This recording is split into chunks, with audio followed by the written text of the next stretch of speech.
Syedaralun, banjir besar yang melanda Aceh Tamiang sejak beberapa hari terakhir mengakibatkan korban jiwa. Seorang nenek berusia 98 tahun bernama Rubinah meninggal dunia di belakang rumahnya akibat tenggelam dalam banjir. Berikut informasi selengkapnya.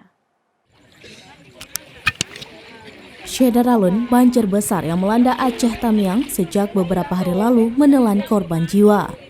Seorang perempuan renta, Rubinah, yang biasa disapa Nek Rub, berusia 98 tahun ditemukan dalam kondisi meninggal dunia karena tenggelam dalam banjir. Informasi tersebut diperoleh seraminus.com dari Asrizal H. Asnawi, anggota DPR Aceh asal Kota Langsa dan Aceh Tamiang yang saat ini berada di Aceh Tamiang.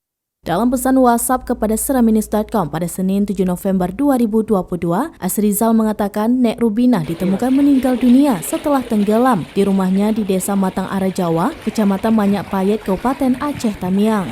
Musibah ini terjadi pada Minggu 6 November 2022 sekitar pukul 16 waktu Indonesia bagian Barat. Asrizal juga turut mengirimkan beberapa video yang direkam oleh warga.